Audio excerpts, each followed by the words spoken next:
আমরা এই যে ছোট ছোট বাচ্চাগুলো নিয়ে স্কুল করি, এদের কি আমরা যে পড়াই আমাদের একটা দিদিমণির মান্যতা নাই? হ্যাঁ, আমরা যে পড়াই আমাদের কোনো দিদিমণির মান্যতা নাই। তাদের জন্য আমরা ওষুধ বিতরণ করি, আমরা কোনো ডাক্তার না। আমরা তাদের দেখি, তাদের রোগ দেখি, রোগ দেখে তাদের আমরা ওষুধ দিই, আমরা কোনো ডাক্তার না। তাদের আমরা সেবা করি, আমরা কোনো নার্স না। আমাদের কোন কোথায় রেখেছে, আমাদের কোন জায়গায় আজকে সরকার ফেলে রেখেছে? এত কাজ করবার পরেও হ্যাঁ শুধুমাত্র লক্ষ্মীর ভান্ডার দিয়ে ভুলিয়ে রেখেছে। আমাদের মাইনেটা বাড়াক, আমরা লক্ষ্মীর ভান্ডার চাই না, আমরা বিধবা ভাতা চাই না। আমরা চাই যেটা সেটা আমাদের স্বীকৃতি দিই।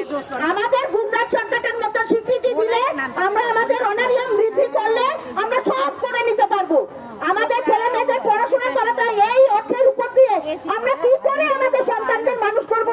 আমাদের অনেকের স্বামী আছে পঙ্গু, অনেকের সংসার এই সামান্য টাকায় চলে। তাহলে এই সামান্য টাকায় আমরা কি করে চলবো? যে একই বাজার দ্রব্যমূল্য বৃদ্ধির বাজার থেকে সমস্ত জামা কাপড় বলেন, ওষুধ বলেন, সবজি বলেন, সবকিছু সরকারি কর্মচারীরা যে পয়সায় কেনে আমরাও সেই পয়সায় কিনি। তারপরে আবার আমাদের সবজি বিল, জ্বালানি বিল এই টাকা থেকে আগে মেটাতে হয়। কি করে আমরা আগে মেটাবো? কি করে আমরা রান্নার হাঁড়ি চালাবো? অর্ধেক সরঞ্জাম কিচ্ছু দেয় না সরকার। ভালো করে তদন্ত করা হোক। সরকারি এই যে আইসিডিএস ওয়ার্কাররা ভালো মতন কিচ্ছু পায় না। একটা যে টাকাগুলো সরকার যদি কিছু দিয়েও থাকে সেগুলো তদন্ত করা হোক যে আইসিডিএসরা কতটুকু পায়। হ্যাঁ, আর সব থেকে বড় কথা আমাদের আগে স্বীকৃতি দিক এবং আমাদের জ্বালানি সবজির বিলটা একটু বাড়াক। নমস্কার, আমার বক্তব্য আমি এখানেই শেষ করছি, বাকিটা অন্যরা বলবে।